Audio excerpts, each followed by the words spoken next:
नमस्कार, मैं डॉक्टर शुचि पांडे और आज हम बात करेंगे इस वीडियो में बाइपोलर मूड डिसऑर्डर के बारे में। बाइपोलर मूड डिसऑर्डर मीन्स इसमें कि दो पोल हुए, एक पोल जो ऊपर ले जाता है और एक पोल जो नीचे ले जाता है। तो जो पोल ऊपर की ओर है, मतलब कि जिसमें एक्टिविटीज़ बढ़ जाती हैं, जिसमें पर्सन हाई होता है उसे मेनिया कहते हैं, और जिसमें कि लो होता है सब कुछ उसे हम डिप्रेशन कहते हैं। तो जैसे मैं आपको कुछ एग्जांपल्स देना चाहूँगी कि जैसे मेरे एक पेशेंट थे, उनकी वाइफ, उनके बेटे सब उनको साथ में लेकर आए और उनका कहना था कि बहुत गुस्सा होते हैं, चीखते हैं, चिल्लाते हैं, इनके साथ बड़ी सारी दिक्कतें हैं। अचानक से इनका ऐसा होता है कि मार्च अप्रैल में बहुत एनर्जी बढ़ जाती है, ये सबको मारने लगते हैं, गुस्सा करने लगते हैं। अब इस वक्त क्या प्रॉब्लम हुई थी कि घर वाले उन्हें लेके इसलिए आए थे कि उन्होंने कुछ समय पहले क्या किया था कि अपनी ज़मीन किसी और के नाम कर दी थी। तो ऐसे काम करते रहते हैं, पैसे बेकार में खर्चा करते हैं, ज़मीन किसी के नाम कर दिया इन्होंने, सामान खरीदते हैं, एक साथ इतना सारा सामान खरीद के ले आएंगे जिसकी कोई ज़रूरत नहीं है। नींद नहीं आती इनको, रात में बहुत कम सोते हैं, इन्हें ऐसे लगता है जैसे नींद की ज़रूरत ही नहीं है, रात में टहलते रहेंगे इधर उधर, कोई और काम करते रहेंगे। और ये एक पेशेंट था हमारा, और एक ऐसा ही पेशेंट हमारा और था जो मैं इसके बारे में आपको बताना चाहूँगी कि जिसमें ऐसा होता था कि एक लड़की थी, बीमारी उसकी तब शुरू हुई जब उसके पिता की डेथ हुई। तब उसके बाद अचानक से उसने खूब सज सवर के रहना शुरू कर दिया, बार बार शीशा देखने लगी, रात भर झाड़ू पोछा करती थी, घर साफ करती थी, नींद नहीं आती थी उसको, गाती थी, नाचती थी, कविताओं में बात करती थी, गाने गाती थी सबके सामने, और ऐसे कहती थी कि उसे शादी करनी है। कोई पसंद था जिससे वो कहती थी कि उसे शादी करनी है, जो उसके रिश्ते में थे। तो ये सब बहुत ज़्यादा बढ़ गया, घर वाले परेशान हो गए कि भाई लड़की तो बड़ी सीधी सादी थी, बहुत अच्छी थी पढ़ने में, इससे अचानक से क्या हो गया है। बहुत परेशान होकर वो हमारे पास इसे लेकर आए थे। इसके अलावा एक हमारा ऐसा भी पेशेंट था जो कहता था कि मैं महादेव हूँ, मेरे पास बहुत सारी शक्तियाँ हैं। और एक लड़की थी जो कहती थी कि मैंने उससे पूछा कि तुम्हारा नाम क्या है, तो कहती है कि तुम देवी से नाम पूछोगी उनका, तो मैं पता नहीं कि मैं देवी हूँ। तो ये सारे जो पेशेंट्स थे जो मैंने आपको एग्जाम्पल दिए, ये सारे बाइपोलर मूड डिसऑर्डर के पेशेंट्स हैं। ये उदासी में भी रहते हैं, पर क्योंकि उदासी में ये इतना परेशान नहीं करते लोग, इसलिए इन पर इतना ध्यान नहीं देते। तो हम आज इसके बीमारी के बारे में बात करेंगे जिसका कि इलाज संभव है, और हमें पता नहीं होता है कि ये बीमारी है, इसलिए शायद हम डॉक्टर के पास पहुंच नहीं पाते हैं। तो बाइपोलर में दो पोल होते हैं, एक होता है मेनिया और दूसरा होता है डिप्रेशन। तो मेनिया में क्या क्या होता है, कैसे पता चलेगा आपको कि पर्सन मेनिया में है? इसमें क्या होता है, पेशेंट बहुत ज़्यादा खुश रहेगा, बहुत ज़्यादा एलिवेटेड होगा उसका मूड, बहुत हाई है पर्सन, और या तो बहुत इरिटेटेड रहेगा, बहुत गुस्से में रहेगा। ग्रीनोसिटी होती है, मतलब बड़े बड़े ख्याल आएंगे जैसे हम महादेव हैं, हम जो है बहुत कुछ खास हैं, हमें कुछ अलग है। सेल्फ स्टीम जो है बहुत ज़्यादा बढ़ जाती है।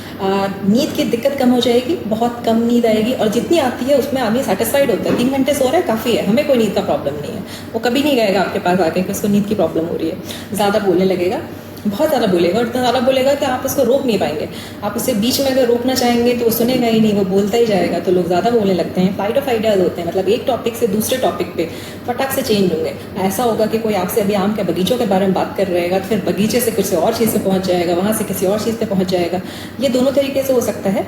पेशेंट खुद भी बता सकता है कि हमारे थॉट्स जो है रुकते ही नहीं, विचार मन में रुकते नहीं है, बहुत प्रेशर से ऐसा लग रहा है, बहुत तेज़ी से दौड़ रहे हैं, मैं रोकने की कोशिश कर रहा हूँ पर उसे रोक नहीं पा रहा हूँ। और दूसरे लोग भी बता सकते हैं, घर वाले बता सकते हैं कि भाई पेशेंट जो है आजकल बहुत ज़्यादा बोलने लगा है, और ये तो जो है ये भी कभी कभी बातें कर रहा होता है गोवा की, फिर जो है देहरादून की बातें करने लगता है, कुछ ऐसी बातें कर रहा है। तो इसे स्विचिंग ऑफ आइडियाज़ कहते हैं। अटेंशन बहुत कम हो जाता है, कहीं कंसंट्रेट नहीं कर पाते, ऐसी बातों पे ध्यान जाता है जो अप्रासंगिक हैं, जिन पे ध्यान देने की ज़रूरत नहीं है।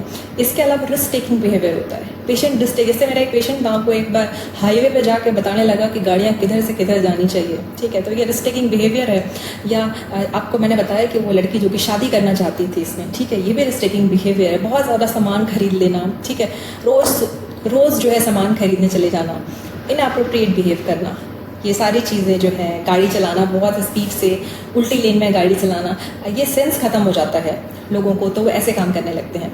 और आप जानते हैं जैसा कि डिप्रेशन के बारे में हम पहले भी आपको बता चुके हैं कि डिप्रेशन में उदासी होती है, काम करने में मन खत्म हो जाता है, वजन कम या ज़्यादा होने लगता है, इसमें भूख बढ़ जाती है या घट जाती है, रात की नींद कम भी हो सकती है, कई लोग बहुत ज़्यादा भी सोने लगते हैं, बहुत ज़्यादा एक्टिविटी हो जाती है या कुछ लोगों में कम हो जाती है, एनर्जी बहुत कम हो जाती है, वर्थलेसनेस, मतलब ऐसा लगता है कि ज़िंदगी किसी काम की नहीं है, होपलेसनेस, अब कुछ नहीं हो सकता हमारा। कई लोगों के मन में सुसाइडल आइडिएशन भी आने लगते हैं, ऐसा लगता है कि ज़िंदगी ख़त्म हो जाती तो अच्छा होता, या एक्टिवली सोचने लगते हैं कि हम क्या कर सकते हैं मरने के लिए, ठीक। तो ये दोनों ही चीज़ें बाइपोलर मूड डिसऑर्डर में हो सकती हैं।